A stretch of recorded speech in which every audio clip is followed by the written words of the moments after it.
ప్రభుత్వ సాంఘిక సంక్షేమ బాలికల వసతి గృహ భవనం కుప్పకూలింది. ఇక ఈ ఘటన పల్నాడు జిల్లా మాచర్ల గౌడ్ కాలనీలో జరిగింది. మధ్యాహ్న భోజన సమయం కావడం వల్ల ఎవరూ లేకపోవడంతో పెను ప్రమాదం తప్పినట్టయింది.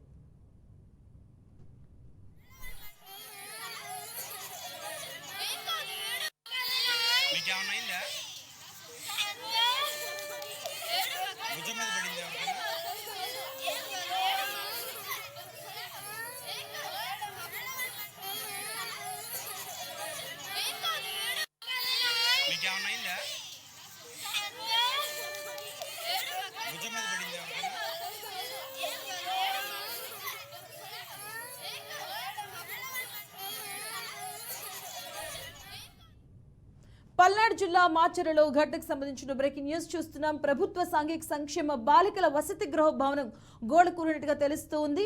దీనికి సంబంధించి మధ్యాహ్న భోజన సమయం కావడం వల్ల అయితే ఎవరూ లేకపోవడంతో పెను ప్రమాదం తప్పినట్టుగా మనకి సమాచారం ఉంటుంది. దీనికి సంబంధించిన పూర్తి అప్డేట్స్ మా కరెస్పాండెంట్ శ్రీనివాస్ అందిస్తారు. శ్రీనివాస్.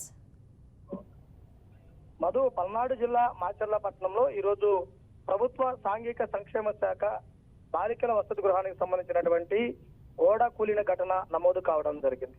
మాచర్ల పట్టణంలో మాచర్ల శ్రీశైలం రహదారి రోడ్డు వెంబటి ఉన్నటువంటి గౌడ కాలనీలో ఉన్నటువంటి ప్రభుత్వ సంక్షేమ బాలికల వసతి గృహంలో బాలికల భోజన సమయానికి వెళ్ళిన సమయంలో గోడగూలికి ఒక బాలికకు గాయం కావడం జరిగింది. అంటే మధ్యాహ్నం భోజన సమయం కావడంతో బాలికలు ఎవరు లేకపోవడంతో ఊపిరి పీల్చుకున్నటువంటి పరిస్థితి ఉండటం జరిగింది. కానీ బాలికలు ఉండుండే కనుక పెను ప్రమాదం జరిగేదంటూ కూడా చూసినటువంటి పరిస్థితి ఉండటం జరిగింది. అయితే అక్కడికి ఒక బాలికకు చేతి మీద మట్టి పెళ్లలు ఏదైతే గోడ కూలినటువంటి పెళ్లలు విరిగిపడినటువంటి పరిస్థితి కూడా ఉండటం జరిగింది.